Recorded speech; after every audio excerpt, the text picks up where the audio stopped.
Bueno, pues buenas tardes. Estamos con COPER. Vamos a hacer las jornadas sobre control biológico en jardinería y están aquí con nosotros Milenko Van Helfteren y José Miguel Fernández. Ellos, pues Milenko es consultor biológico y está especializado en áreas verdes y microorganismos. Y José Miguel Fernández Tapia, pues es responsable de productos microbiológicos y, como ya sabéis, están dentro de COPER, que es una empresa pionera en control biológico y también es puntera en soluciones de control biológico. Es una de las empresas más importantes en este sentido y ha hecho trabajo pues, a nivel en todos los países y también en España a nivel nacional, pues ha hecho trabajo en la ciudad deportiva del Real Madrid, en la ciudad financiera, por ejemplo, en multitud de viveros en toda España, ¿no? Viveros de los más importantes que hay, pues llevan el control biológico de las plantaciones. También en el Palmeral de Elche hacen control biológico con nemátodos para el tema del picudo rojo, en Almería, en El Ejido, en campos de fútbol. En fin, que vosotros ya seguramente, la mayoría de los que estáis aquí, conocéis COPER y ellos lo van a presentar mucho mejor. Así que os dejo con Milenko y que tengáis buena tarde. Solamente deciros que ellos van, como siempre, como las jornadas que estamos haciendo, ellos darán su conferencia y al final, pues en el chat podéis indicar si queréis hacer alguna pregunta, bien a través del chat o bien directamente pidiendo que se os dé voz y entonces pues desde aquí lo hacemos y ellos os contestan, ¿vale? Pues nada, que tengáis buena tarde y aprendamos todos mucho, ¿vale? Milenko, pues te cedo Hola. yo el control. Te voy a pasar el control ahora mismo y ya tú... Sí. ¿Vale?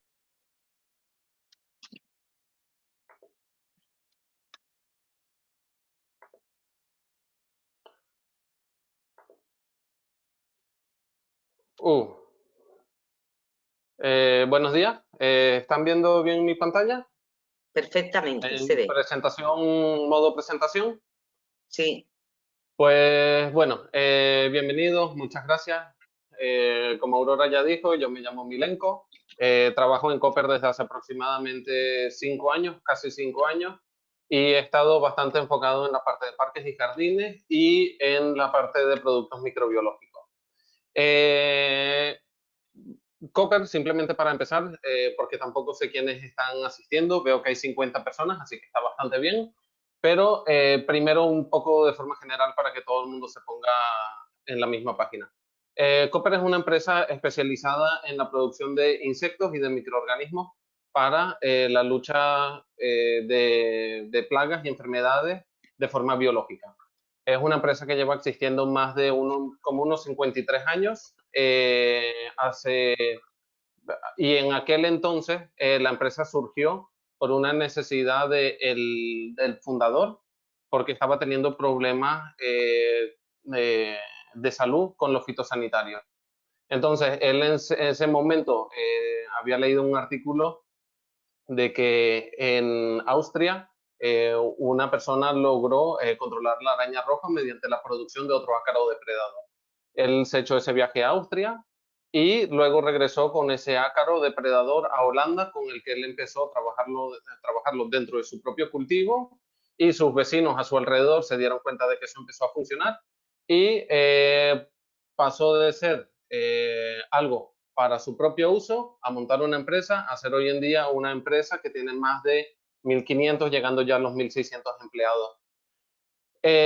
Cooper siempre se ha basado en una filosofía en la que su moto es Partners with Nature. En español sería algo como aliados con la naturaleza, y lo que busca es, inspirado en la naturaleza, imitar los sistemas biológicos naturales e implementarlos en el mundo agrícola, técnico, profesional, también de áreas verdes y, bueno, el de agronomía, vamos a llamarlo así en general, para el control de plagas, para hacer agricultura más sana, segura y productiva. Entonces, hoy en día es una empresa que ya tiene muchísimas subsidiarias, está en más de 90 países y es la empresa más grande actualmente con respecto a la producción y comercialización en este sector. ¿Qué es lo que hace? Pues principalmente tiene tres líneas. La de enemigos naturales, la de microorganismos y la de abejorros. En el caso de viveros y de parques y jardines, pues la verdad es que abejorros no tiene mucho sentido. Eh, Tal vez para algún técnico que lleve un huerto comunitario, puede ser que ahí sí sean necesarios los polinizadores, pero parques y jardines sería básicamente enemigos naturales, microorganismos. Ahora, ¿por qué el control biológico? Pues actualmente nos encontramos en una confluencia en donde la técnica adquirida y la experiencia desde el mundo agrícola ya nos ha dado un fundamento y una base suficiente como para poder entrar en el mercado y un mercado relativamente nuevo, aunque vamos a decir que sean ya como unos 5 o 8 años que Cooper está activo en este mercado. Entonces, es ya, experiencia técnica se tiene, hay una conciencia, salud, medio ambiente, que también están confluyendo en los tres puntos, básicamente. Y aparte de eso, ya ni siquiera es algo de realmente de voluntad, es porque también desde el punto de vista de legislación se ha reducido los fitosanitarios, la cantidad de fitosanitarios permitidos cada año sigue disminuyendo y se ha restringido muchísimo el uso de fitosanitarios. Así que ya también es una cuestión de necesidad por la falta de herramientas para la gestión y el control de plagas. Por lo tanto, ahora es una necesidad. ¿Y qué queremos nosotros demostrar con esta presentación? Pues lo que también hemos dicho ya en varias presentaciones y hemos demostrado también ya en casos prácticos, que el control biológico en áreas verdes y en viveros es una realidad. Se está empleando en multitud de zonas, desde zonas de interior a zonas básicamente distribuidas por toda la geografía de España y en distintos tipos de clientes también, en donde vamos de entidades públicas a empresas de subcontratación, a clientes privados. Ahora, en esa parte también está Cooper para dar el apoyo en el asesoramiento técnico y la formación, pues para poner todo esto y dar apoyo a las empresas que quieran implementar el control biológico. Entonces, brevemente, unas ventajas sobre el cultivo, sobre el control biológico. Es el control biológico, si nosotros tomamos unas medidas para adecuar el entorno, para que los insectos, los enemigos naturales, puedan vivir de forma adecuada, ellos van a empezar a establecerse en la zona de trabajo. Es decir, va a ser en cierto modo, una inversión que luego cada vez requerirá menos inversión porque vas estableciendo un sistema, implementando un sistema que se va estableciendo. Luego, los enemigos naturales son eficaces. En el mundo de la agricultura, a pesar de que bajo cultivos protegidos, pero prácticamente la totalidad del cultivo de pimiento, por ejemplo, se hace con el control biológico. Y eso es porque simplemente es eficaz. Desde el punto de áreas verdes, pues muchísimos ayuntamientos lo están utilizando, ya sea para unas plagas específicas, pero si vamos ya a las exigencias más elevadas de lo que puede haber desde el punto de vista, por ejemplo, deportivo, en los clubes de fútbol de primera división están utilizando parte de nuestros protocolos de trabajo para la gestión de plagas y enfermedades. Es decir, es eficaz. Luego disminuye el problema de resistencia. Luego voy a hablar un poquitico sobre eso. Luego, la planta también tiene mejor sanidad. Eso es una de las, por ejemplo, de las cosas que los productores, por ejemplo, en viveros, que más notan, es que generalmente antes, previo a la instalación de los enemigos naturales, la sanidad de la planta está básicamente pues, en el límite, en donde se dan tratamientos y no se pueden dar más, pues porque ya de verdad la sanidad de la planta ya no lo permite, pues por los efectos de fitotoxicidad y el estrés que genera los tratamientos. Entonces, eso es algo que con el control biológico no se tiene. Eso es, por ejemplo, más beneficioso para el caso de los viveros, no tanto para parques y jardines. Pero obviamente también una planta más sana siempre va a tener más capacidad de resistir ataques de plaga. Luego, sin riesgo para el aplicador. No sé si aquí habrán muchos aplicadores o no, pero a la final uno se quiere cuidar su propia salud. Y después de la de uno mismo, la de los otros. Entonces, también la de los ciudadanos, los viandantes, los perros, todo ese tipo de cosas que uno encuentra en un entorno al aire libre, pues estamos liberándonos de esos riesgos vinculados a los fitosanitarios. Luego, los enemigos naturales también son un MDF. ¿Qué significa eso? Que es un medio de defensa fitosanitario, que implica que no requiere de registro fitosanitario ni requiere, por ejemplo, de los equipos de protección para los aplicadores. Eso quiere decir de que hay menos, vamos a llamarlo así, papeleo burocrático para la implementación de un control de una plaga. No se requiere pedir un permiso, no se requiere, simplemente es liberar un insecto de la zona autóctono que simplemente se puede liberar. Y luego, obviamente, reduce el impacto ambiental e incluso más bien lo mejora. Así que esas son algunas de las ventajas. Hay más, pero podemos parar aquí. Luego, el control biológico. Esto es un poco importante de explicar, de que es un sistema que se basa en el monitoreo. No basta con decir, bueno, llegó abril, ahora en abril nosotros vamos a hacer estas sueltas porque como es abril, esto es lo que tenemos programado. No, tenemos que hacer un monitoreo de la plaga para saber si la plaga está presente o no y luego poder realizar la suelta. Otra cosa muy importante, es de filosofía preventiva, no curativa. Nosotros tenemos que liberar los enemigos naturales de forma temprana para que sea la descendencia de los enemigos naturales la que vaya controlando la plaga o la enfermedad. Y eso es precisamente el otro punto que había dicho, la suelta temprana de organismos antagonistas. Y lo que se busca es nuevamente no eliminar completamente la plaga, sino que lo que buscamos es nuevamente un equilibrio. En el parques y jardines, no tanto en viveros, pero en parques y jardines, nosotros los criterios, por ejemplo, de calidad no son los mismos que en planta ornamental o en agricultura, porque nosotros lo que se quiere evitar en parques y jardines es incidencias, quejas de los ciudadanos, de que está cayendo melaza en el coche, de que está cayendo melaza en las mesas del restaurante, de las aceras, del banco. Entonces, esos son los problemas y una vez que no hayan quejas, pues eso es el factor principal. Es decir, que la barra a la que tenemos que cumplir para lograr control en parques y jardines es más baja que la que es en vivero. Pero bueno, eso también se balancea de que en parques y jardines las dosis de suelta son distintas a las de vivero y el mundo de la agricultura, que también tienen presupuestos más amplios.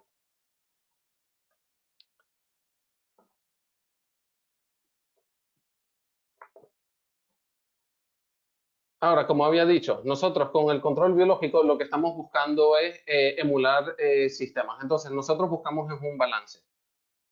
Si pueden ver en esta gráfica, tenemos, por ejemplo, en la raya verde clara, tenemos a los enemigos naturales y tenemos en amarillo a la plaga.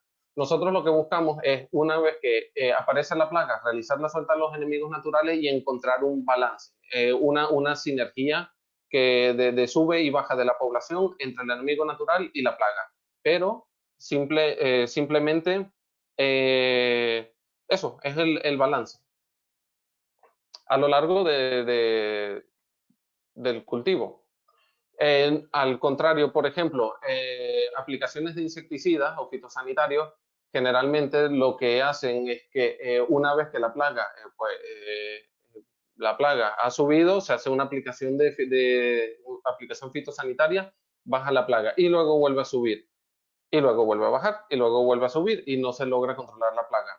¿Por qué suele ocurrir esto? Pues por varias cosas. Los fitosanitarios cada vez son más, además de que se tienen menos, el hecho de que se tienen menos se tiene que utilizar, dependemos de los mismos. Y entonces, al recurrir a los mismos fitosanitarios, generamos el problema de la pérdida de eficacia del fitosanitario. ¿Por qué? Porque se va generando una resistencia en las plagas. ¿Cómo funciona esto? Pues digamos que yo le he hecho fitosanitario a todos los participantes de esta charla y de ustedes tal vez va a haber uno, dos que va a tener una mutación o va a poder sobrevivir al fitosanitario y ha sobrevivido y ahora tú vas a tener una descendencia. Ahora, tu descendencia ha heredado tu resistencia. Ahora, se va generando toda una nueva población que es resistente. Luego, otra cosa, al realizar las aplicaciones fitosanitarias estamos cada vez eliminando los enemigos naturales. ¿Y cómo vamos a poder controlar o cómo vamos a querer implementar control biológico si uno aplica un fitosanitario, si cada vez matamos a los enemigos naturales aplicando el fitosanitario? Es decir, el uso del fitosanitario y los enemigos naturales se tiene que hacer, se tiene que reducir al mínimo o hacerlo con mucha precaución, revisando de que el fitosanitario que se use sea lo menos nocivo y lo más compatible con los enemigos naturales. Luego, la última cosa, cuando uno aplica un fitosanitario, las plagas que se han hecho resistentes tienen la capacidad de la hormoligosis. La hormoligosis es el fenómeno que cuando un individuo se somete a una dosis subletal, lo que ocurre es que se ve incentivado a reproducirse más. Es decir, ejemplo, se ha aplicado un fitosanitario contra araña roja, se ha muerto un poco de araña roja, pero luego, después de 2 semanas, hay una explosión nuevamente de araña roja. Eso ocurrió porque la araña roja que le pegó, que sobrevivió, se vio incentivada a poner más huevos de lo normal. Y por eso esas explosiones después de las aplicaciones de fitosanitario. Así que esas son cosas que hay que tener en cuenta, porque la verdad es que a la final sí son importantes. Y aquí pues son dos gráficas que están un poco desactualizadas porque son del 2011, pero se ve como con los años se van generando cada vez más resistencia. Y esto es una gráfica de un instituto que lleva el seguimiento de las resistencias que van cogiendo los insectos.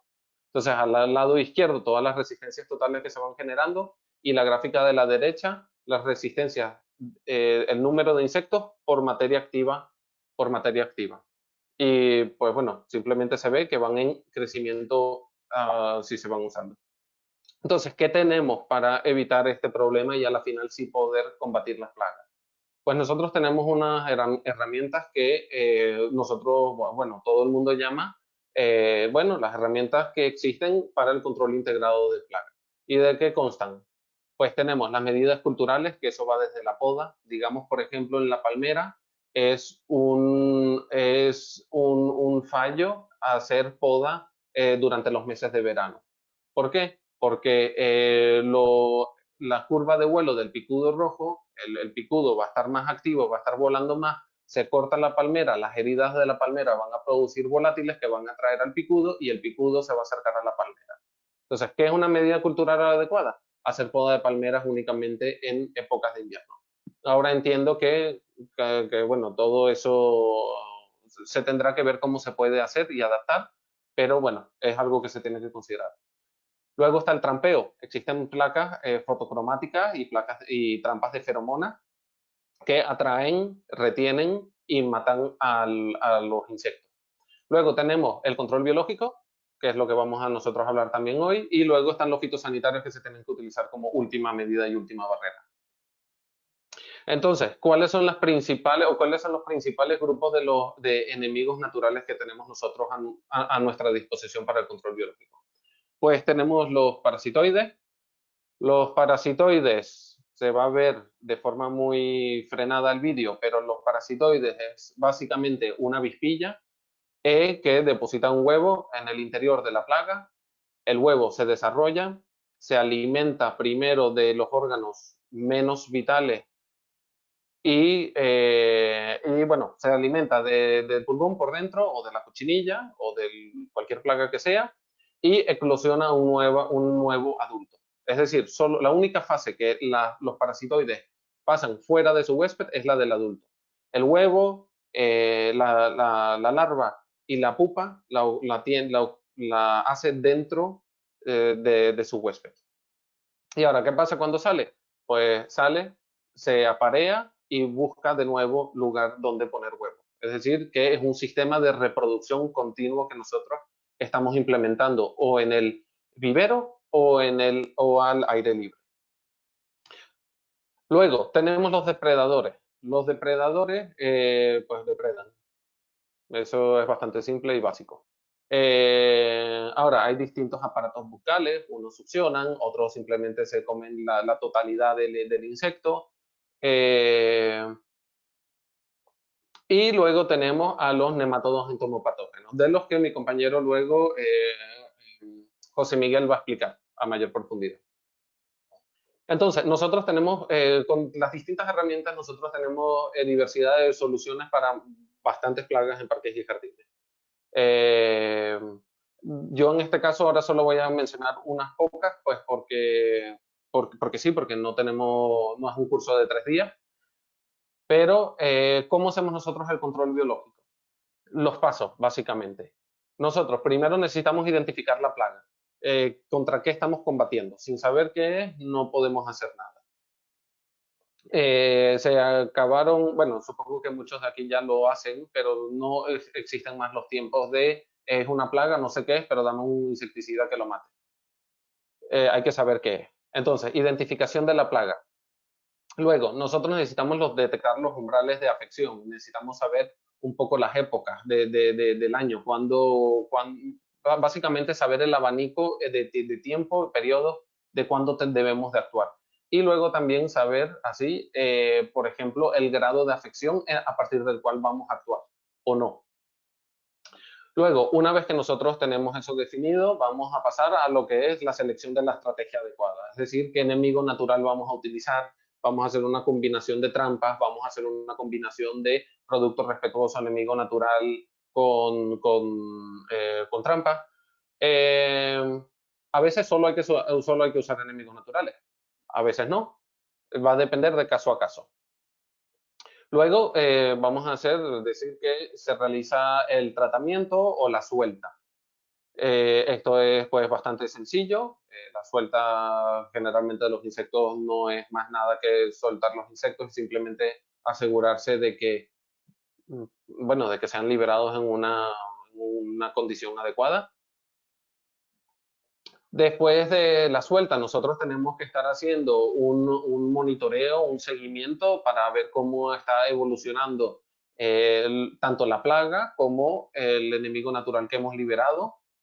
Después de eso, nosotros recolectamos la información. Nosotros con eso podemos hacer informes, podemos recabar experiencias para años siguientes y a partir de eso, de la experiencia de cómo fue, nosotros podemos hacer acciones para la mejora. Y, por ejemplo, pues nos hemos dado cuenta de que hace falta entorno o hábitat para los insectos. Entonces, una acción de mejora puede ser la adecuación del entorno, es decir, colocar plantas refugio, por ejemplo. Y luego empezamos de nuevo el ciclo. Ahora, por ejemplo, ¿cómo haríamos con el pulgón? Pues hemos identificado la plaga, pulgón. Ahora, bueno, vamos a decir que los umbrales sabemos cuándo es y sabemos cuándo queremos tratar. Y entonces ahora seleccionamos las herramientas. Nosotros sabemos que existen parasitoides y depredadores que pueden atacar al pulgón. Entonces tenemos esas cosas y nosotros vamos a hacer en este caso, por ejemplo, una selección de, bueno, aquí hay un ejemplo de los formatos, ¿verdad? Las sueltas son sencillas, por ejemplo, hay distintos formatos, distintas empresas ofrecen distintos formatos, unos son más cómodos que otros, pero digamos que nosotros vamos a hacer una suelta de un parasitoide, de la FIPAR. Pues nosotros, o bueno, de la Fiscaut en este caso. ¿Por qué hemos seleccionado la Fiscaut? Pues porque resulta que hay múltiples especies de pulgones que para lo que un producto que tiene una mezcla de varias avispas parásitas es el más adecuado porque nos vamos a asegurar que todas las distintas especies de pulgón sean controladas. Entonces, digamos que utilizamos ese producto. Así fue como se definió el protocolo. ¿Y cómo ocurre eso? Pues mira, aquí hay un vídeo. Eso, un parasitoide, pues la verdad es que son muy activos. Ellos mismos con las antenas van buscando las secreciones y los volátiles para ir y llegar hasta donde se encuentre la plaga. ¿Por qué? Porque ellos han evolucionado a poder sobrevivir y para poder sobrevivir tienen que encontrar la plaga. Es decir, independientemente si es bajo cubierta, en invernadero o al aire libre, que muchas veces suele ser una de las preocupaciones que hay, el parasitoide sí va a encontrar a la plaga. Simplemente por el hecho de que ellos han evolucionado a encontrarla. Ellos van hacia donde ellos encuentran el alimento o el lugar donde pueden seguir reproduciéndose.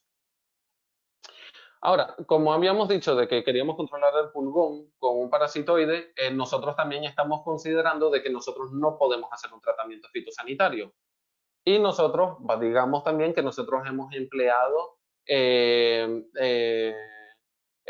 reservorio, hemos dejado los adoquines o hemos dejado zonas de tierra o que solía estar tal vez hormigonada, pues un poco más al descubierto, en donde el enemigo natural pueda encontrar alimento y refugio. Y eso muchas veces conlleva otras cosas, conlleva la aparición de fauna espontánea. Es muy corriente, muy a menudo, que cuando uno deja de tratar y uno toma unas acciones básicas, empieza a aparecer la fauna espontánea. Y eso estamos hablando de mariquitas, de crisopas, de sírfidos y más enemigos naturales, pero eso simplemente va apareciendo por el hecho de que la naturaleza misma tiende al balance. Y cuando antes había un desbalance porque había una carencia básicamente de biodiversidad, al respetar un poco más, esa biodiversidad vuelve a aparecer, vuelve a venir. Y uno no se tiene que preocupar de cómo ellos se van a reproducir o no. Bueno, mentira, uno sí se tiene que preocupar cómo, pero ellos a la final también se la apañan. Esto es un ejemplo de, por ejemplo, una mariquita. En la foto de la izquierda, arriba, eso es una masa de huevos que ha sido colocada por una mariquita. Mariquitas generalmente, casi siempre también suelen colocar las masas de huevos cercanas a colonias de pulgón, porque ellos saben que cuando el huevo va a nacer, su descendencia, su larva, va a tener poca movilidad, solo se va a poder mover unos cuantos metros. Así que ellas lo colocan relativamente cerca de comida. Pues luego, bueno, se ve la larva y luego la larva tiene que pupar para volver a ser adulto. Pues en ese caso, la pupan donde encuentran un entorno adecuado. En la naturaleza ellos lo suelen hacer entre piedras, entre grietas, pues aquí lo han hecho entre, no sé cómo se llama eso, rocas.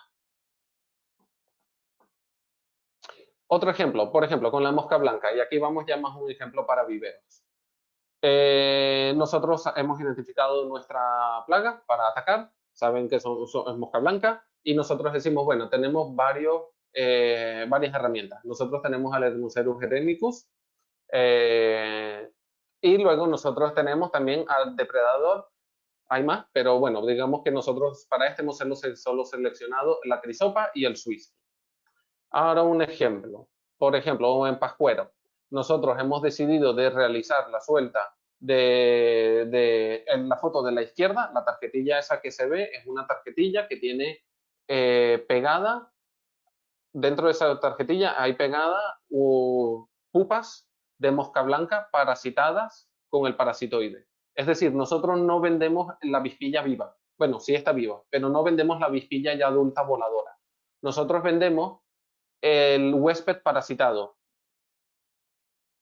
Y en los siguientes días después de la suelta, la avispilla va saliendo del huésped y va buscando nuevos huéspedes para poner huevos. Esa es la foto de la izquierda. Y la foto de la derecha, si pueden ver, el hombre lleva una máquina de suelta. Eso es un ventilador que va liberando los ácaros depredadores sobre los pascueros. Y eso lo van distribuyendo de forma homogénea, que eso no afecta para nada al cultivo, no lo quema, eso no hace nada. Es más, es hasta una señal de que se está haciendo control biológico. Y después es un producto muy, muy bueno. Ahora, ¿qué hace qué? Pues esto es un vídeo del Eretmocerus que esta avispilla también se alimenta un poco de la ninfa, pero si pueden ver, en la cola ahora está depositando un huevo y la larva ahora se está desarrollando dentro. Se termina de desarrollar, abre su agujero de salida y ahora, pues voilà, tienes una avispilla nueva. Y así son. Y así ahora ella va a buscar nuevo y va a reproducirse. Es decir, es un sistema de reproducción continuo. Ahora, digamos, por ejemplo, que esta avispilla, que está aquí con la imagen congelada, es una hembra. Y ella tiene, por ejemplo, 100 huevos. Ahora, 50 de esos huevos probablemente son hembras. Ahora son 50 hembras que van a poner de nuevo 100 huevos. Entonces pueden entender claramente de que hay una reproducción exponencial bajo las condiciones adecuadas. Ahora, la otra herramienta era un Amblyseius swiftyi.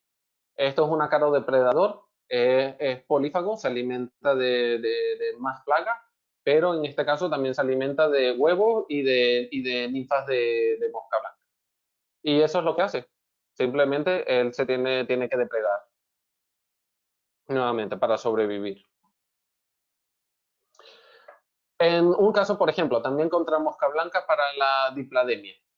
Nosotros también tenemos un formato que es un formato de sobre, un sobre aluminizado, que en su interior tiene un sistema de reproducción continuo de Swisky. Es decir, durante 6 semanas de forma continuada va a haber una producción de Swisky. ¿Cómo funciona eso? Pues literalmente hay una fábrica dentro de ese sobre. Hay un serrín sobre el que crece un hongo, ese hongo se lo come un ácaro que come hongo y ese ácaro se lo come un ácaro que come ácaro. Que ese ácaro que come ácaros es nuestro león, es el que nosotros queremos que vaya a comer mosca blanca. Y es así de fácil. Y ese ahora es un sobre que está emitiendo, no hay que hacer nada, solo hay que colgar el sobre. Eso ya tiene su agujero de salida. Y bueno, también se puede reforzar, como pueden ver en esta fotografía, con placas amarillas que también atraen a mosca blanca. Entonces, es la integración de distintas herramientas. Un caso, por ejemplo, con araña roja. Pues la araña roja la combatimos con otros ácaros. Esto es el Neocelus californicus, también es polífago, se alimenta también un poco de polen de plantas, pero es muy simple. Es soltar un león entre cebras.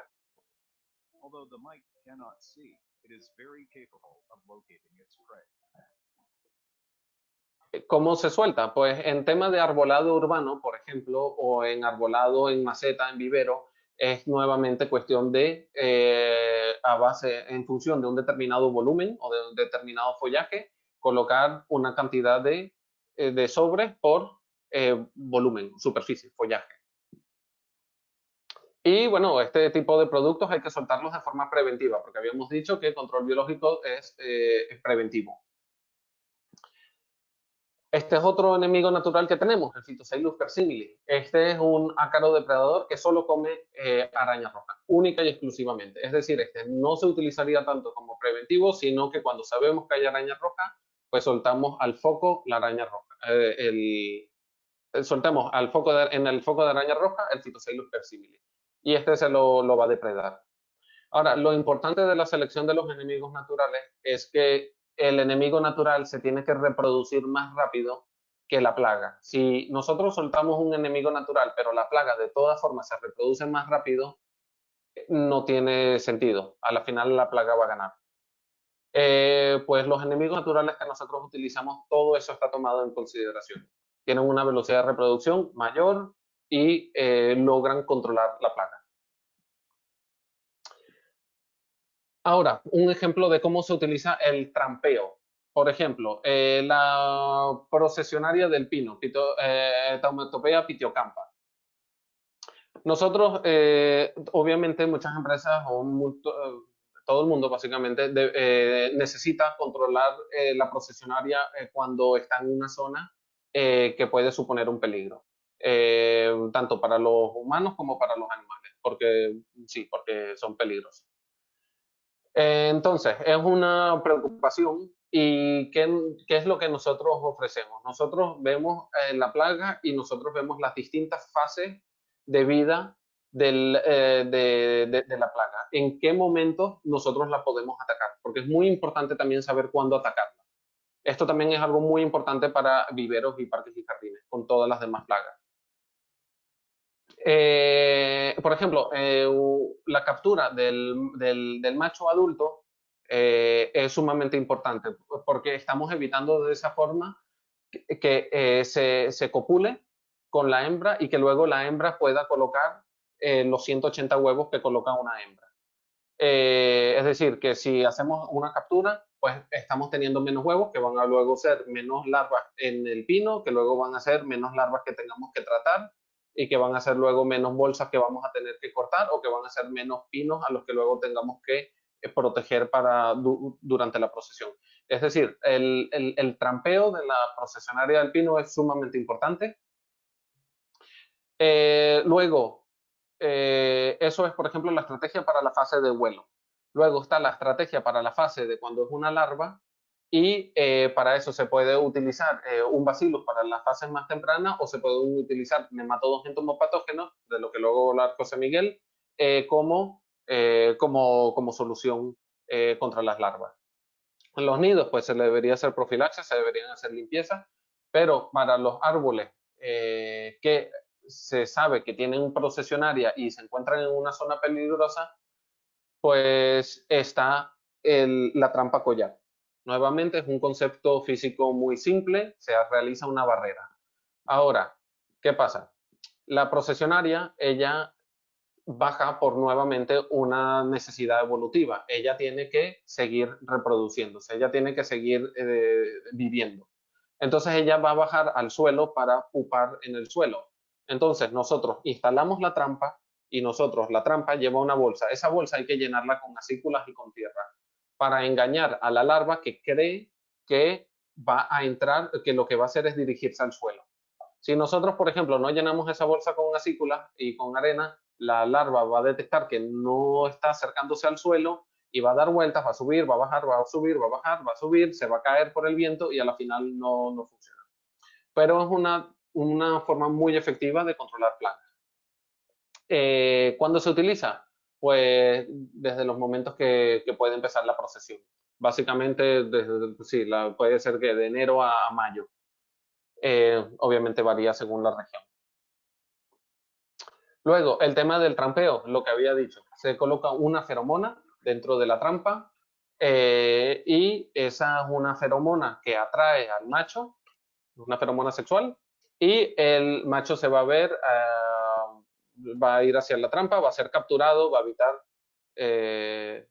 evitar que conozca a la hembra y cuando se instala durante los meses de junio a septiembre aproximadamente. Es una trampa que es reutilizable, se puede utilizar año tras año y solo hace falta poner la feromona una sola vez porque la feromona dura 180, 200 días. Algo muy importante que quería comentar. Es importante de que la feromona que utilicen sea una feromona de calidad. ¿Por qué? Porque las feromonas a la final tienen distinta velocidad de emisión de los volátiles. La feromona es un volátil que que dependiendo de la calidad de la feromona pueden liberar la mayoría del volátil de la feromona a principio y entonces luego tiene poco poder de difusión. También tenemos otra trampa que también se puede utilizar por contra la procesionaria del pino y es una trampa que tiene menor capacidad de captura, aunque con la misma efectividad, pero tiene la ventaja de que no necesita agua. Pero el concepto es exactamente el mismo. Entonces, eso lo he dado como ejemplo, ¿verdad? Porque es una charla corta y así lo tengo que mantener. ¿Cómo trabajamos nosotros? ¿Verdad? ¿Cuál es el plan de trabajo de Copper? Entonces, nosotros hacemos... Sí. Milenko, un momentito. Sí. ¿Tú te queda mucho? Lo digo porque tiene que hablar... No, creo que no, 5 minutos creo, menos. Vale, perfecto. Como si a la audiencia no le importa que la jornada tarde un poquito más, pues ya terminas tú y le damos paso a José Miguel, ¿vale? Termino muy rápido ya. Entonces, nuestro plan de trabajo, ¿cómo trabajamos en Copper? Nosotros hacemos un control integrado, por la forma que habíamos dicho antes, hacemos asesoramiento, formación y luego comunicación. Entonces, eso es el control integrado, ¿verdad? Así es como trabajamos para controlar las plagas. Luego nosotros hacemos la parte del servicio, nosotros hacemos visitas, enseñamos para hacerlos independientes lo más rápido posible y hacemos muestreo porque eso, nuevamente, como había dicho, muestreo es sumamente importante. Luego hacemos cursos de información. ¿Qué es lo que se hace en los cursos de información? Pues que se aprende a identificar las plagas, se aprende a identificar los bichos buenos y luego pues cómo desarrollar planes de actuación. Luego la comunicación, eso va de carteles a charlas, sí, sí, básicamente comunicación, tanto de forma visual como de forma oratoria, mediante charlas como esta misma. Y algo muy importante que quería decir, en el tema de áreas verdes, y también la verdad que para viveros, tienen que procurar de crear fuentes de alimentos y de hábitat para los enemigos naturales. Hay una profesional del gremio de control biológico que está haciendo, por ejemplo, mucho trabajo en esto. Se llama Lorena. Lo que he visto que ella hace, la verdad es que lo está haciendo muy bien.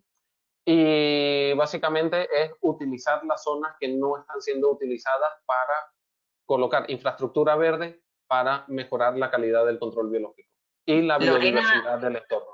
Hablas de Lorena Square, ¿no? Correcto, Lorena Square, sí. Sí, está en esta charla y te ha hecho una pregunta. ¿Sí? Luego ya al final sí. Vale. Pues te y paso bueno, la pregunta. Eso era todo lo que quería decir. Básicamente han visto un poco de forma general cómo se hace control biológico, tanto en un vivero como en áreas verdes. Es un poquito pinceladas. Simplemente ahí tenemos muchas soluciones y cada caso pues se evalúa, se da una solución, se hace la suelta, se hace seguimiento y se va aprendiendo. Muchas gracias. Este es mi número de contacto y mi correo electrónico. Cualquier información que deseen saber, estamos más que disponibles.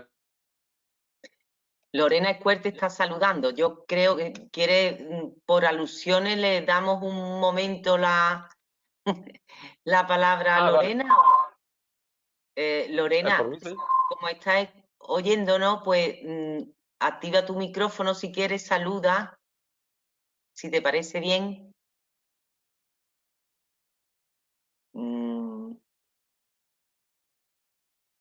Pues tienes silenciado su micrófono. Si no, lo dejamos para luego. Lorena, ¿estás ahí? Puede ser que por ser...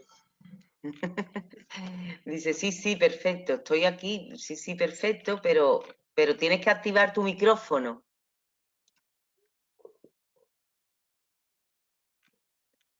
No sé cómo se desactiva, pues tienes un botoncito en donde tienes tu microfonito y tu cámara. No sé cómo decirte, Lorena, pero bueno, si no lo dejamos para... Posiblemente como no está como ponente, tal vez no puede hablar. No lo sé. Sí, sí puede hablar porque yo lo he activado. Es que no me ha dejado entrar con micro. Ah, vale. Pues entonces ya eso es un problema. Pues hablamos al final a ver si te puedo desactivar, ¿vale? Mira, ahora sí, Lorena. Te hemos oído, Lorena. Y lo has vuelto a activar. Lo has desactivado, pero lo has vuelto a activar. Bueno, Hola, ahora te oímos. ahora se me oye. Sí, Vale, que tenía problemas Milenko. con el micro. Hola, Milenko. Hola Lorena. ¿Qué tal estás? Gracias por la presentación. Yo ya sabes que estoy aquí siempre presente en todo lo que tiene que ver con el control biológico, que me encanta y creo que siempre es necesario compartir experiencias para entre todos ir aprendiendo, ¿no? Y nutriéndonos de conocimiento. Yo solo tenía 2 consultas, no sé si puedo lanzarlas ahora, entiendo que sí. Sí, lánzalas ahora y ya luego al fin. Sí. Vale. La primera es que me ha surgido una duda porque al iniciar la charla has comentado que los insectos beneficiosos no requieren de un registro fitosanitario como tal, pero sí que tienen un número de registro, ¿no? Quiero decir, ese número de registro es lo que marca que ese producto es producido por una empresa productora. Correcto. Luego, entiendo que, o sea, a ver si me puedes matizar un poco a qué te referías con lo de que no tienen un registro fitosanitario, porque yo sí que le doy Vale. mucho valor a ese número de registro de los insectos, porque es la trazabilidad, ¿no? Y la calidad de la empresa que lo produce. Correcto. Entonces, los enemigos naturales se tienen que registrar en el ministerio, tienen que, como MDF, Medio de Defensa Fitosanitario. A lo que me refería es que no es un fitosanitario, es un medio de defensa fitosanitario. La diferencia está en que, bueno, uno es básicamente un animal que está presente en el entorno y que no presenta un peligro al entorno y a las personas. Entonces, se puede liberar sin problema. Ahora, un enemigo natural tiene que registrarse. Y si un enemigo natural que, por ejemplo, no está presente en tu región, no se te va a conceder el permiso. Entonces, sí tiene que estar registrado, sí tiene que estar registrado, pero que no facilitan las labores de trabajo en cuestión a las partes burocráticas de, por ejemplo, pedir un permiso de tratamiento o cosas así. Vale, vale, ya te entiendo, que igual que no hace falta, pues no es obligatorio su complementarlo en un cuaderno de campo o cosas así, porque son actuaciones que no requieren de una obligatoriedad que te vayan a pedir. O sea, no tenía nada. Siempre es bueno anotarlo en el cuaderno de campo, ¿verdad? Porque así tienes la Sí, trazabilidad de todos los beneficios. yo siempre lo apunto en el cuaderno de campo, pero que entiendo que lo equiparabas a eso, ¿no? Sí, Que sí. no es algo obligado, o sea, el registro es por un lado, vale. Y luego solamente un matiz, porque yo tengo entendido cuando has hablado de la procesionaria del pino, que para el tema del momento de la eclosión de las larvas, aplicar un BTT, un Bacillus thuringiensis. Sí. Pero actualmente, que yo sepa, por eso que te lo pregunto, porque a lo mejor tú sabes otra cosa. Ahora mismo no hay ninguno que esté autorizado para su uso en parques y jardines. Luego nos quedamos sin Correcto. ese... Yo me quedé así, y en una de las últimas charlas, intervenciones que hice con gente, surgió de que sí había uno que estaba registrado. Me lo sacaron, me lo mostraron en el magrama y salió que sí había uno registrado. Ahora Pues no me sería, acuerdo de decirte el nombre ni... Pero fue un asistente que me dijo de que sí había uno disponible. vale, fantástico. Pues si está en la página del Magrama, o bueno, del mapa, creo que es ahora, lo podemos buscar allí. O sea que ves, me arrojas luz a este tema. Y oye, agradecerte que me hayas citado por el tema de el control biológico conservativo y los alcorques. O sea Porque haces muy buen genial. trabajo. Haces buen trabajo. Muchas gracias. Pienso que es clave realmente, para, como bien has dicho tú, para fomentar el control biológico y su éxito, ¿no? En parques y jardines. Sí, Muchas gracias. sí. Bueno, hasta luego, Lorena. Hasta Bye. luego, Lorena. Gracias a todos. Bueno, pues entonces pasamos, hay muchas preguntas para ti, pero yo creo que es mejor que hable José Miguel, ¿no? Y después contestáis ambos a todas las preguntas que hay por ahí, ¿no? Así que, José Miguel, te paso el control a ti Muy y bien. luego volvéis los dos al final a contestar las preguntas. Perfecto. Ya lo tienes. Muy bien. Aurora, ¿veis la presentación? Sí, perfectamente. Si alguien quiere preguntar en directo, en vez de hacer la pregunta a través del chat, pues que lo ponga y pida el micrófono y se activa el micrófono y lo habláis al final, ¿vale? Bueno, hasta luego. Buenas tardes a todos. Muchísimas gracias a los asistentes por estar presentes en esta presentación de control biológico en áreas verdes. Agradecerle a Aurora y a Anja la invitación que hemos tenido para esta jornada. Muy bien, yo me llamo José Miguel Fernández Tapia, como ha dicho Aurora, soy responsable de productos microbiológicos dentro de Cooper y la charla que voy a dar, mi breve charla de hoy, va a estar relacionado con esto, con los microorganismos beneficiosos que se están utilizando, no todos, algunos, en este área.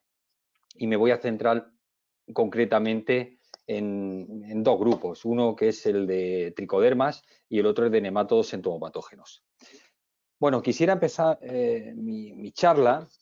Perdón, le he tocado, no sé si me veis.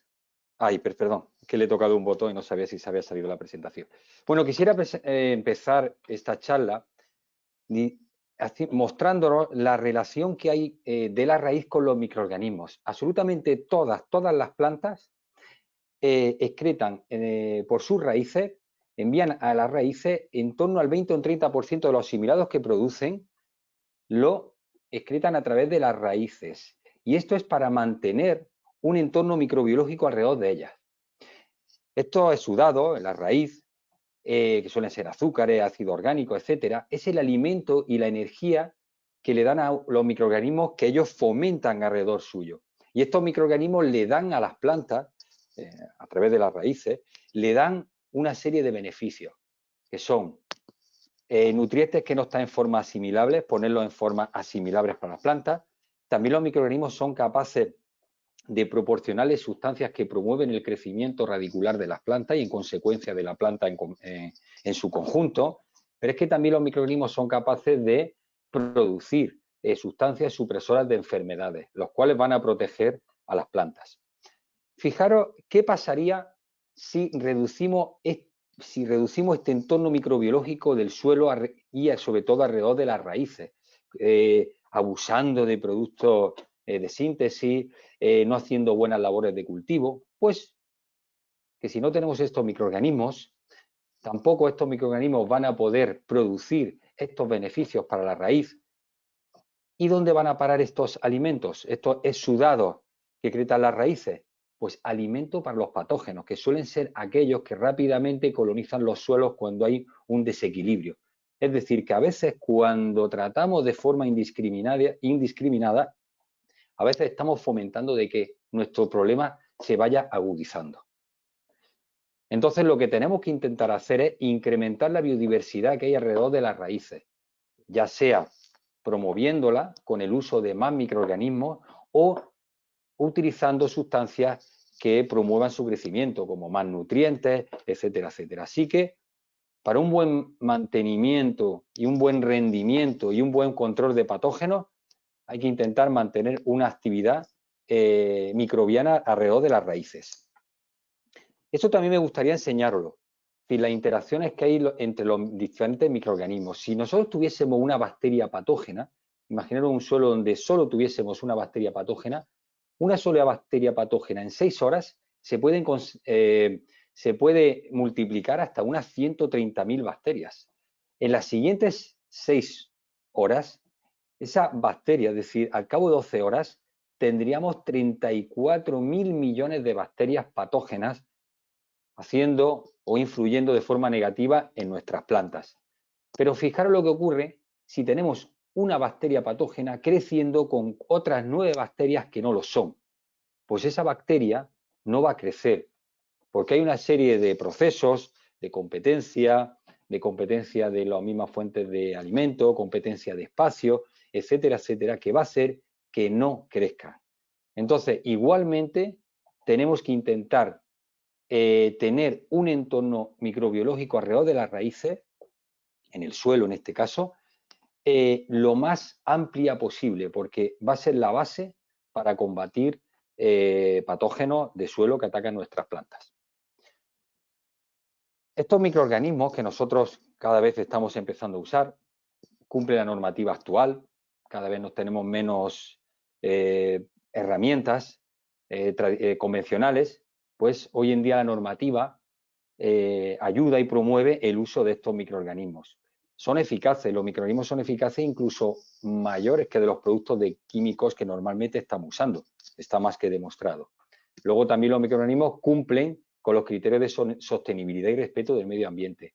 Todo esto está haciendo que cada vez haya un mercado mucho más creciente de productos a base de microorganismos, que ya no los vamos encontrando en el mercado. Uno de los microorganismos que quisiera comentaros es Trichoderma marciano, en este caso una cepa en concreto que es la T22. El tricoderma, en este caso el producto Trianum, actúa como tiene registro fitosanitario. Los hongos en España, hongos, bacterias y virus necesitan registro fitosanitario. Entonces, en este caso, este microorganismo debe ser registrado como fitosanitario y actúa de dos maneras. Primero, este microorganismo provoca o combate enfermedades. Ahora veremos cómo. Y también otro beneficio que tiene estos microorganismos, en este caso concreto tricoderma, es que mejora la nutrición vegetal y es un excelente enraizante. Como hemos visto antes, hay microorganismos que metabolizan sustancias que promueven el crecimiento radicular de las plantas. Entonces, este tipo de microorganismos, además de proteger a la planta, va a promover su crecimiento. Aquí vais a ver en una placa de Petri, perdón, aquí, vais a ver una placa de Petri cómo crece tricoderma frente a un patógeno, en este caso Pythium. Va a ser en cámara rápida, va creciendo la tricoderma mucho más rápido que el patógeno y cuando lo alcanza se producen los procesos de micoparasitismo, es decir, se alimenta del patógeno, es capaz de matar al patógeno y alimentarse de él. Hay otros procesos que son competencia de espacio y de nutrientes, es decir, el microorganismo tricoderma va a ocupar un espacio que no va a dejar que lo ocupe un patógeno. Aquí veis también lo que hace tricoderma. Lo que hace tricoderma es, como he dicho, en la superficie de las raíces hay fuentes de alimento, es decir, aquellos exudados que pone la planta para que los microorganismos crezcan alrededor suyo. Pues la tricoderma lo que va a hacer es ir a esa fuente de alimento y va a crecer alrededor de las raíces. Esto lo que va a hacer es que va a proteger las raíces a modo de escudo. Ahí veis en la placa de Petri de la derecha cómo a esas raíces han sido inoculadas en campo y cuando la hemos llevado a placa de Petri en un cultivo, vemos toda la tricoderma que había alrededor de las raíces. Aquí un simple vídeo de cómo sería una raíz sin tricoderma, sin trianum y una raíz con tricoderma. Llega un patógeno, no hay nada que le impida llegar a la raíz y colonizarla, haciendo el proceso de infección. Cuando hay tricoderma alrededor de las raíces, el patógeno no se acerca, porque identifica de que hay un patógeno, perdón, un enemigo natural y no va a generar el proceso de infección. Otra ventaja que tienen los microorganismos en general y en concreto esta tricoderma es que tiene mucha más persistencia que cualquier producto químico. Los productos químicos efectivamente tienen un efecto de choque. Aplico el producto y soluciono el problema en ese momento, pero su persistencia baja muy rápidamente. En cambio, cuando trabajamos con los microorganismos, lo que necesitamos es un pequeño tiempo para que el microorganismo crezca y se instale en el suelo y luego su persistencia en el tiempo es muchísimo mayor de que cualquier químico. La eficacia, tenemos infinidad de reportes, tenemos infinidad de ensayos. Tricoderma es un hongo genérico que actúa contra una cantidad de patógenos enorme. Pythium, Fusarium, Phytophthora, Verticillium, Armillaria, etcétera, etcétera. Hemos trabajado tanto en planta ornamental como en control de enfermedades del césped. En este caso, por ejemplo, en dólar hay ensayos que funcionan mejor incluso que los químicos de referencia, contra Pythium en césped, exactamente igual, etcétera. Hay infinidad de reportes con respecto a la eficacia de este microorganismo frente a enfermedades de suelo. Como he dicho, también otro efecto positivo de este producto es que, de este microorganismo, es que incrementa el sistema radicular de las plantas. Una vez que aplicas este microorganismo, siempre vas a tener un sistema radicular con un mejor desarrollo. Aquí veis algunas fotografías, por ejemplo, en césped, como el césped, el estímulo del crecimiento radicular se ve potenciado. Otra cosa positiva en este caso, Trichoderma marcianum, es que es capaz de contrarrestar el efecto negativo que hacen muchos químicos en el sistema radicular. Cuando aplicamos un químico, la raíz se ve afectada y muchas veces se ralentiza el crecimiento radicular. Pues cuando mezclamos estos químicos con Trianum, aquí veis algunas fotografías de algunos ensayos, el sistema de radicular no se detiene, con lo cual compensa este efecto negativo. No voy a entrar en detalle en cuanto a dosificaciones de los productos, de este producto de Trianum a base de tricoderma, pero bueno, deciros que existen diferentes formulados que podemos mezclar en el suelo, podemos mezclar, en el caso de los viveros, se enriquecen los sustratos con Trianum, se puede aplicar vía riego, ya sea en viveros con carros de riego o si en el caso de césped, pues tanto en el caso del formato para riego, pulverizando el césped, o en el caso del formato gránulo, esparciéndolo en el césped.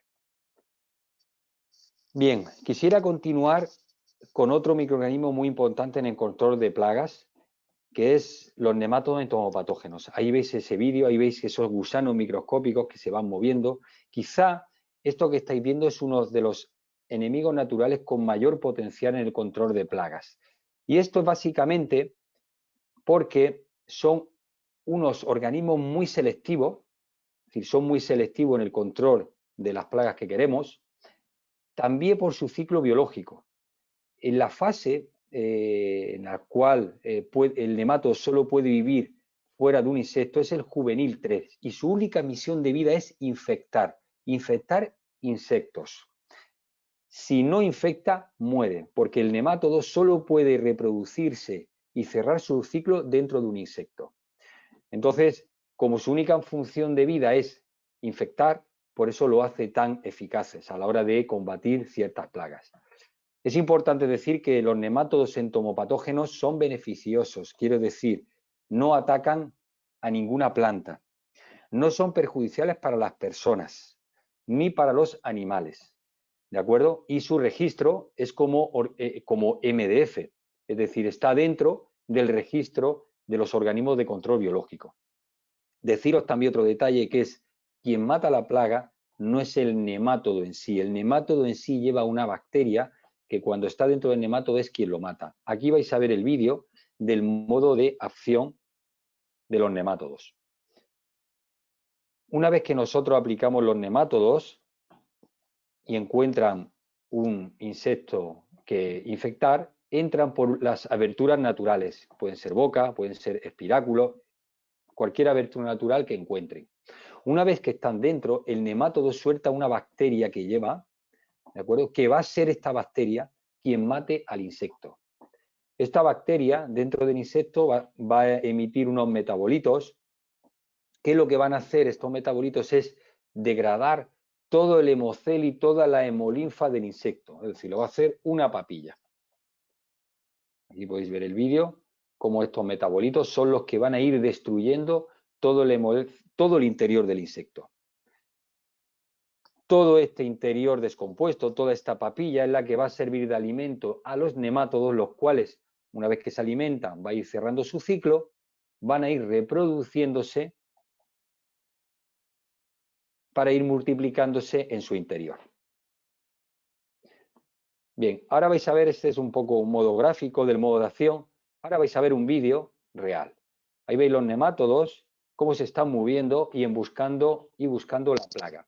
Una vez que la localizan, entra por cualquier abertura natural.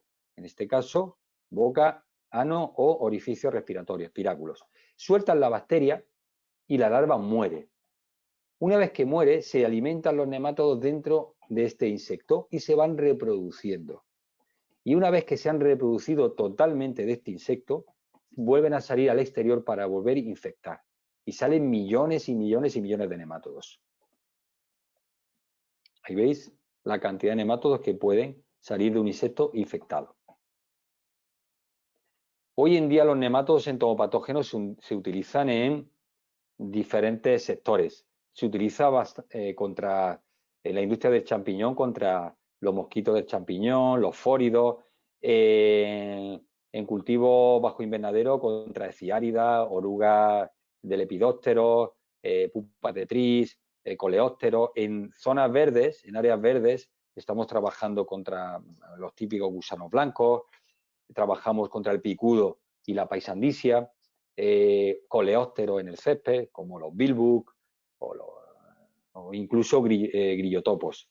En cultivo al aire libre igualmente contra orugas del lepidóptero, igualmente que en frutales. Es decir, el uso de los nematodos entomopatógenos cada vez se está extendiendo muchísimo más por ese buen efecto que tiene en el control de plagas.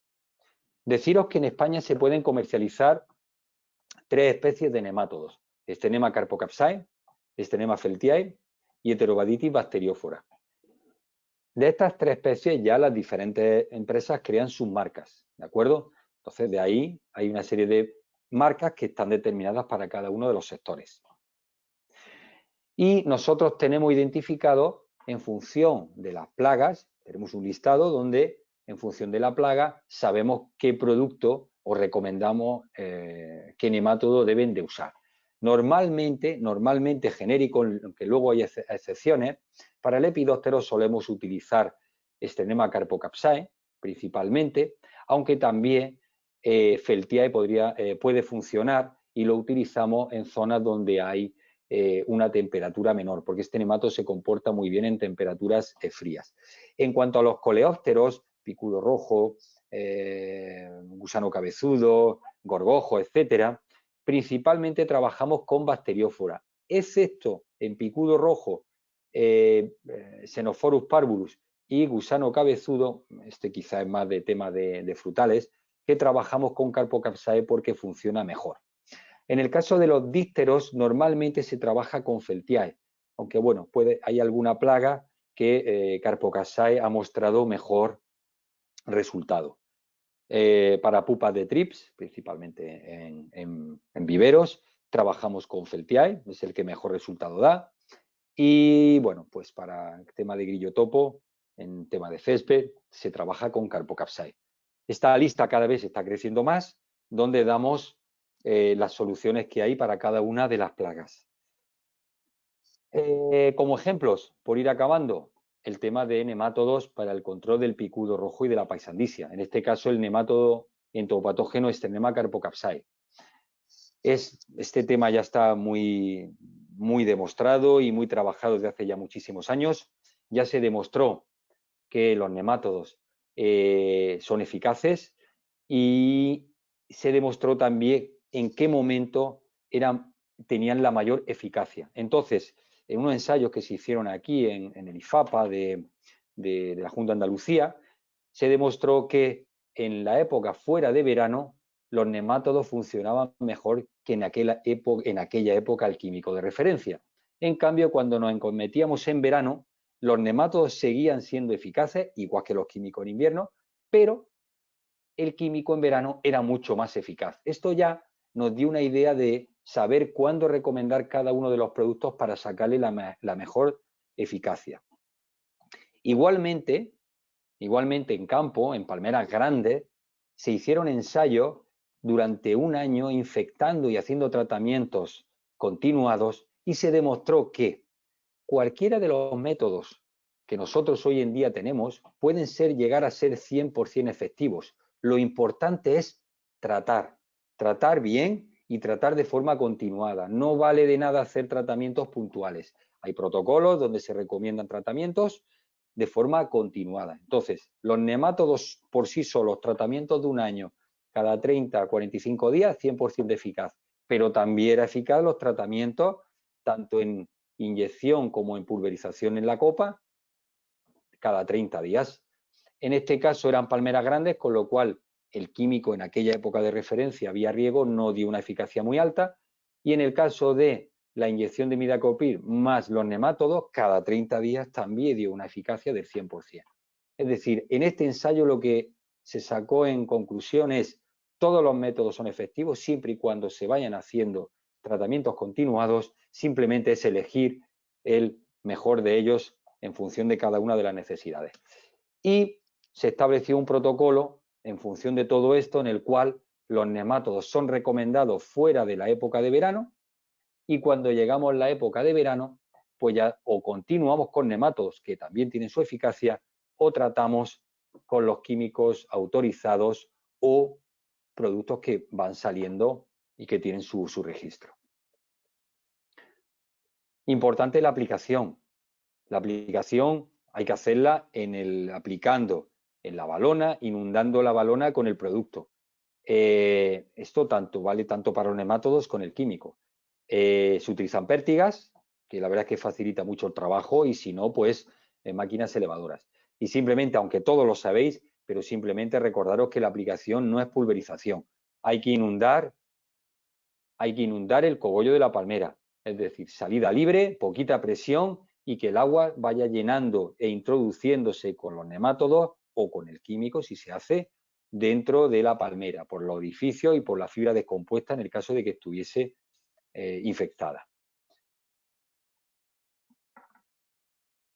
Bien, otro ejemplo es una marca comercial que comercializa el Spornen para el control de plagas en césped. Lepidópteros, Espodóptera, aquellas orugas que defolian la hoja, gusanos blancos, gorgojos, típulas y grillotopos. En función de cuál queramos controlar, pues utilizamos una marca u otra, es decir, un nemátodo u otro. Simplemente el producto, los nemátodos siempre se aplican con agua, se pulveriza con gran cantidad de agua o con una cantidad de agua generosa para que los nemátodos penetren bien en el suelo, y se pulveriza con cualquier equipo de aplicación. También trabajamos como es un lepidóptero, en el caso de la polilla del boj, tratamos de forma foliar, vamos a decirlo así, intentando mojar la plaga, porque lo que necesitamos es mojar la plaga para que el nemátodo se le quede pegado a la oruga e inicie el proceso de infección. Es otra buena herramienta que utilizamos. En el tema de viveros contra esciárida y pupas de trips, igualmente utilizamos en este caso Extrema feltiae. O para el control del otorrincho, viveros de frutales principalmente, que también, bueno, frutales y alguna planta ornamental, que es una plaga importante, también lo controlamos con nemátodos. La aplicación, vuelvo a insistir, la aplicación de los nemátodos es muy fácil. Se aplica con agua, pulverizando, regando, con equipos de tratamiento que normalmente se suelen utilizar. Y bueno, por acabar y ser breve, simplemente recordaros que cada vez hay más microorganismos beneficiosos en el mercado. Yo he hablado de dos, he hablado de Trianum, una cepa de Trichoderma marcianum, he hablado de los nemátodos, pero hay y van a aparecer cada vez más. ¿Por qué? Primero, porque cuando lo aplicamos, la plaga que queremos controlar no genera ninguna resistencia. También porque estos microorganismos son selectivos, atacan normalmente a las plagas que utilizamos como objetivo. Las normativas están de nuestro favor. También deciros que son compatibles y complementarios con otras técnicas de control de plagas. Es decir, a veces hacemos un control integrado con químicos que están autorizados. Deciros que en el caso de los nemátodos y en el caso de Trianum, Trichoderma marcianum, tenemos una compatibilidad muy alta con los productos que están autorizados. Entonces, pueden ser combinados con otros métodos de control. Y también principal y necesario es que sea seguro para las plantas, que lo son para el ser humano y son respetuosos con el medio ambiente. Bueno, y agradeceros a todos la atención. Bueno, pues aquí hay muchísimas preguntas que vamos a empezar por las primeras que se han hecho. A ver.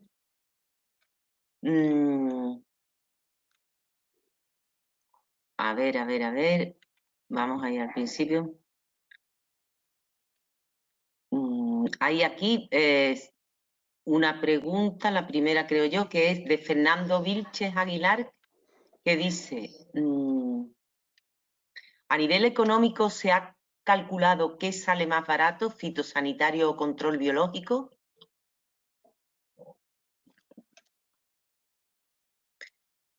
¿Quién responde? Pues si quiere yo, en cuanto a estudio económico, nosotros como Cooper, tal y como nosotros, sí, nosotros tenemos hecho nuestros estudios en donde nosotros comparamos a cuánto es la referencia de mercado con lo que tenemos nosotros, ¿verdad? Para saber nuestra propia posición en el mercado. Pero el mejor ejemplo, al final, lo tienes de los clientes mismos. Los viveros más grandes de toda España están utilizando control biológico en sus producciones. Tanto pues por cuestión técnica, lo que había comentado primero, como pues porque porque funciona. Entonces son plantas no perdidas, es no merma. Entonces eso también todo se tiene que incluir. No sé si José Miguel quiere incluir algo más, porque... No, en cada caso hay que estudiarlo. En algunos casos el control biológico llega a ser incluso más económico que el control químico. El control biológico llega a ser más barato porque el resultado es muchísimo mejor. Ha habido casos, como ha comentado Milenko, viveros en los cuales químicamente no eran capaces de controlarlo y sus costes eran muy elevados. Una vez que han empezado a introducir control biológico, pues sus costes han sido compensados y lo consideran hasta económico. En algunos casos, pues puede ser que el coste se eleve, porque bueno, pues ya sea porque hay plagas que necesiten un estudio mucho más pormenorizado, etcétera, etcétera. En general, va a depender de cada caso. Muy bien, hay otra pregunta también de Fernando Vilches que dice, ¿qué dificultad hay a la hora de hacer la transición entre jardinería tratada con fitosanitarios y el comienzo de control biológico? ¿Algún problema con residuos fitotóxicos? Hay que respetar el plazo de seguridad del último producto fitosanitario que se utilizó. Hay algunos productos fitosanitarios que tienen hasta 2 meses de plazo de seguridad. Pues el hacer una suelta dentro de ese plazo se va a afectar a la suelta. Entonces, es más que nada eso, y estar pendiente pues de la deriva de químicos de tratamientos de jardines cercanos, colindantes o algo así. Simplemente cuando se implementa, estar atento para, especialmente en esa zona, estar atento de que no se hagan un tratamiento, pues porque es que en la calle seguía y entonces yo lo seguí tratando como como traté a todas estas otras. Vale. En fin, es cuidarse con los tratamientos y los plazos de seguridad. Pero en principio, una vez pasado el plazo de seguridad, no hay mucho problema. Vale, también hay otra pregunta de Manuel Altamirano que dice, el Bacillus no está autorizado ya para parques y jardines, ¿no? Sí, era lo que habíamos hablado con Lorena. Sí, resulta, en el caso de los microorganismos que dejaron de ser autorizados en parques y jardines, es verdad que ahí todos los bacillus se cayeron porque aparece una frase de riesgo de que todos los microorganismos son sensibilizantes. Entonces, por esa frase retiraron casi todos los microorganismos de áreas verdes. Sin embargo, como dice Milenko, algún técnico nos ha dicho que algún bacillus ha pasado el filtro y creo que está autorizado. No podría daros el nombre, habría que buscarlo, pero igualmente alguno ha comentado de que algún Bacillus thuringiensis sí ha conseguido pasar el filtro y está autorizado en áreas verdes. Pero es verdad que cayeron casi todos, por no decir todos. En este caso parece que hay uno que sí se puede seguir utilizando. Vale, pues Guadalupe de Vicente pregunta si podría conseguir el dossier de la jornada. Y entonces a todos os comento que, bueno, que tanto Milenko como José Miguel nos han facilitado su presentación, y cualquier persona que esté interesada en recibirla envía un correo. Lo voy a poner aquí ahora al correo de Anja y nosotros se lo enviamos, ¿vale? Después, otra pregunta. A ver, gracias, Milenko. Un momentito. Quisiera saber, esto la hace José Carlos Martín, quisiera saber si, como usted ha comentado anteriormente, la suelta debe hacerse anticipada a la plaga, y cómo se realiza la suelta de insectos para el control de la plaga de pulgón sobre jacarandas. Bueno, eso sería un caso un poquito específico, pero para la jacaranda, por ejemplo, valdría con el Aphidius coerlemani. Entonces, dependiendo del volumen de la jacaranda, vamos a decir de que de forma generalizada se hace una suelta de 50 Aphidius por árbol. Idealmente, las sueltas se separan en dos momentos distintos. Es decir, una suelta de 25 y 2 semanas después otra suelta de 25. Pero eso no es siempre el caso. Eso es para el caso de evitar de que una suelta y luego venga una ventolada, venga viento, venga lluvia, de que tengas una segunda suelta en el caso de que tuviste condiciones adversas durante la primera suelta, porque estamos hablando de espacio al aire libre. No sé si eso responde. Aphidius coerlemani, 50 individuos, depende del árbol, puede ser hasta 100 individuos árbol, en un momento, en una suelta, o si se tiene la opción, 2 sueltas idealmente.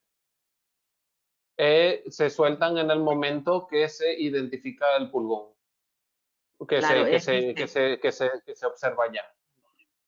Él pregunta, le pregunto esto, pues si realizara antes de la aparición de la plaga, ¿de qué se alimentaría el insecto o parásito soltado? Correcto. Preventiva, claro, en el sentido de que no puedes esperar hasta que tengas el problema ya. Preventivo en el sentido de que a base de monitoreo detectas la plaga y a partir de ahí planificas tu suelta. A ver, otra pregunta. Milenko, de los 4 registros existentes actualmente, ¿no hay ninguno autorizado para el uso en parques y jardines? Pero no sé a qué registro. Parece que no. Eso fue lo que me dijeron a mí y yo, para ver, como nosotros no trabajamos con Bacillus, tampoco es un producto que yo, la verdad, sé, sí, que lo trabaje. Hay otra pregunta. Estoy buscando. Tal vez luego puedo decirlo. Hay otra pregunta de Andrés Salgado Serrano que dice: buenas, José Miguel.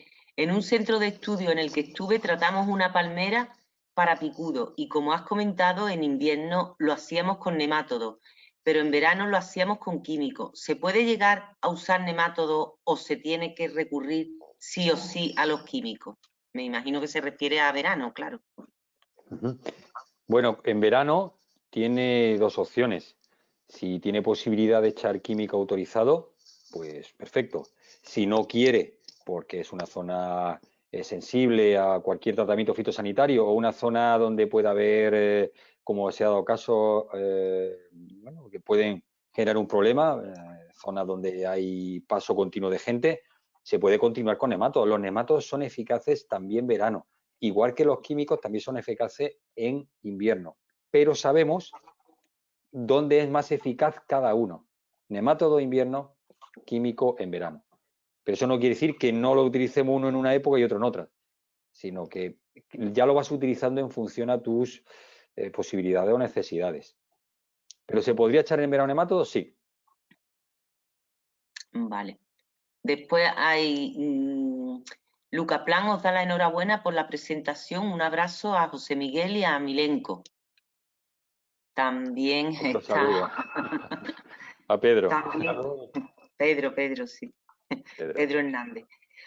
Ahora, Virginia, del Jardín Botánico de Madrid, ¿os ha pasado a vosotros que un control biológico se ha convertido en plaga? Muchísimas gracias. A mí No. de forma personal no. Históricamente se ha ocurrido. Sí. ¿En qué plaga en concreto? Yo eso lo pregunto yo por curiosidad. En la zona norte de España se utilizó una mariquita que terminó siendo, que no era local y terminó proliferando en la zona. Tanto así que empezó a ser problema de entrada a la casa de gente y de que luego quería hibernar en los interiores de la casa de la gente. Pero bueno. Pero bueno, no se convierte en plaga, no se convierte en plaga. No se alimenta, los enemigos naturales que nosotros soltamos no se alimentan, no son fitófagos. Sí, Sí, bueno, eso es una cosa. No son fitófagos, no se convierte en plaga de la planta. Sí, correcto. que dan problemas de otra índole, no de ¿no? El ejemplo que estoy diciendo es un ejemplo previo a toda la legislación que regulaba el flujo de fauna entre fronteras. Hoy en día eso ya no se permite. Hoy en día Cooper no puede registrar un producto que no se encuentre ya en la península ibérica. Después, José Carlos Martín, a raíz de la anterior pregunta de nemátodos, dice que se entiende que los nemátodos a partir de una temperatura mueren. Sí. Bien, los nemátodos tienen un rango de temperatura tanto inferior como superior.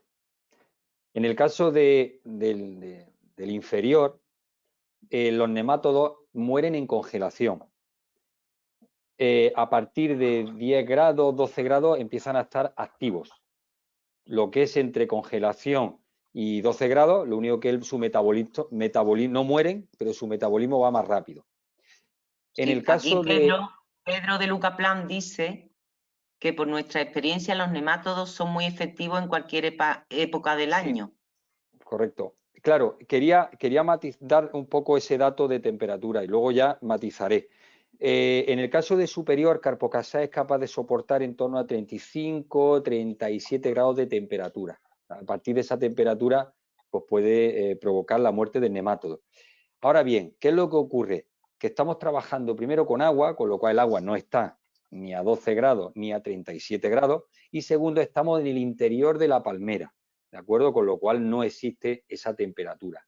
Lo que sí ocurre, y esto no he querido entrar en detalle con el protocolo, es que si tenemos una palmera infectada, muy infectada, se producen procesos de putrefacción en su interior y aumentos grandes de temperatura. Estas palmeras que acaban hechas un paraguas, dentro que queman. Entonces, ahí nos recomendamos utilizar nemátodo como primera opción, porque la temperatura en el interior es tan alta, es una temperatura tan alta que ahí recomendamos utilizar el primer tratamiento de choque químico y luego continuar con nemátodos, porque efectivamente en palmeras muy infectadas la temperatura es muy alta y puede provocar, pero de forma general la temperatura tanto baja como alta no es un problema, de forma general. Y aquí Lorena Square dice que Harmonia axidiris o mariquita asiática entró desde Francia, donde se liberó como organismo de control biológico y pasó a España, pero aquí nunca se utilizó ni comercializó como organismo de control biológico. Ahora está presente en todo el norte del país, especialmente en Cataluña. Desplaza a las mariquitas autóctonas. Se refiere a... Sí, ese es exactamente el caso al que me refiero. Esta es a la que tú te refieres, dice Lorena. Sí, exactamente. Sí, Lorena, a eso es lo que se refería Milenko. Bueno, pues de momento no está entrando más ninguna pregunta. Lorena dice gracias. Después hay otras preguntas que ya has contestado porque es una pregunta igual que sobre los nemátodos y la sensibilidad a la temperatura. Nada más. Fernando Vilche Aguilar dice que Nesidiocoris en el norte de Europa es plaga, en España es el enemigo natural. Correcto. Sí. En Holanda, por ejemplo, Nesidocoris tenui se considera plaga. Perdona, Milenko, el único enemigo natural que utilizamos que es fitófago efectivamente es Nesidocoris. Se utiliza principalmente en tomate y en berenjena. No lo usamos en áreas verdes. Aún así, aunque sea fitófago, existe un control técnico muy bueno y nunca llega a ser un problema en los cultivos. Es decir, cuando se suelta suele haber plaga, con lo cual se alimenta de plaga, o incluso se le suelta alimento cuando no hay. Y cuando vemos, hay un umbral de población, el cual técnicamente está ya más que superado, se controla muy bien. Así que no llega a ser nunca, en la mayoría de los casos llega a ser un problema. Pero lo soltamos como te digo, en tomate y en pimiento principalmente. Bueno, pues si nadie dice más, ni levanta la manita ni nada, pues yo querría decir que todas las jornadas que estamos haciendo desde ANJA las subimos al canal YouTube de ANJA y esta pues la colgaremos esta tarde o mañana por la mañana, estará ya. Os paso por aquí, por el chat, el enlace del canal YouTube y podéis verla. Que hay gente que está preguntando cómo verla, ¿vale? De acuerdo. Pues alguna cosa más. La gente está diciendo muchas gracias por la exposición, buenas tardes, muchas gracias. Pues tienen nuestros contactos. Cualquier consulta que tengan, ya sea consulta sin compromiso, pueden contactarnos. Muy bien. Muchísimas gracias a Aurora por la organización y muchísimas gracias a la gente por la asistencia. Sí, Bueno, muchas gracias. Muchas gracias a todos, a Milenko, a José Miguel y a todos los asistentes. Y a nada, ti, Aurora. cualquier cosa que queráis, aquí estamos los tres para cada uno en su terreno, pues a responder lo que necesitéis. Muchas gracias. Y Hasta bueno, luego. hasta la próxima. Hasta luego. Hasta la próxima. Chao, chao.